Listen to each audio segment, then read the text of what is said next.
The Australian Grand Prix has finally come and gone, so you know what that means. It's time for race recap for the 2023 Australian Grand Prix.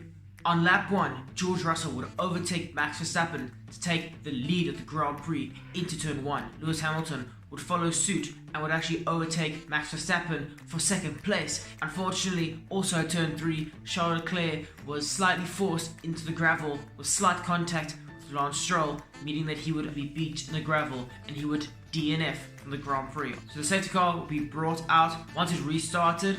On lap 7, Alex Albon hit the wall after spinning and would actually cause gravel on the track. In the safety car period, George Russell would pit from the lead, as well as Carlos Sainz and a few other drivers. Luck would not go their way, as a red flag would soon be called out. So on lap 10, the race would restart, with now Lewis Hamilton still leading the race, with Max Verstappen in second place. On lap 12, Max Verstappen will close up to the back of Lewis Hamilton and will make an easy pass with the Red Bull's superior DRS and straight line speed. Russell would continue to fight his way through the field and would actually make it up to P4. However, tragedy struck for George Russell, as unfortunately his luck got even worse, as he would have an engine failure and would have to retire on lap 18 of the race, with his car actually catching on fire. On lap 25, Carlos Sainz was trying to bring home some valuable points for Ferrari, as he would overtake Pierre Gasly, who was actually sitting in P4. A couple more laps went by and everything stayed pretty calm.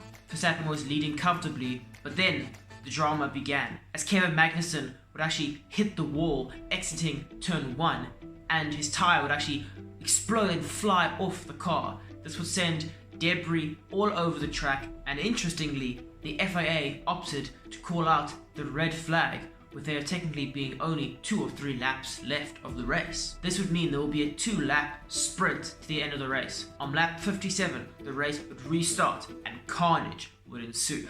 First, Sainz would tag Alonso into turn 1, sending Alonso into a spin.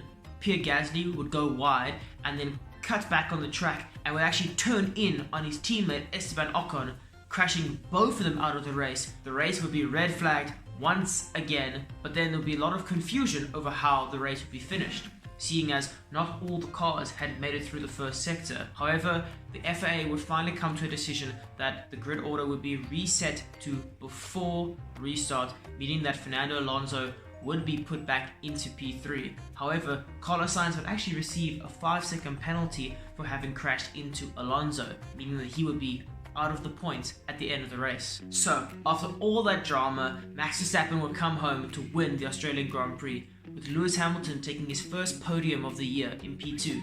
Fernando Alonso will continue his podium streak in P3. Lance Stroll will come home in P4 to make it a strong points finish for Aston Martin. Sergio Perez would fight his way back to P5, with Norris scoring McLaren's first points of the year in P6. Hulkenberg would unfortunately lose out on a potential podium and would end in P7, with Oscar Piastri, the hometown hero, getting some points in P8, Guan Yu Zhou in P9, and Yuki Tsunoda scoring 1 point for AlphaTauri in P10.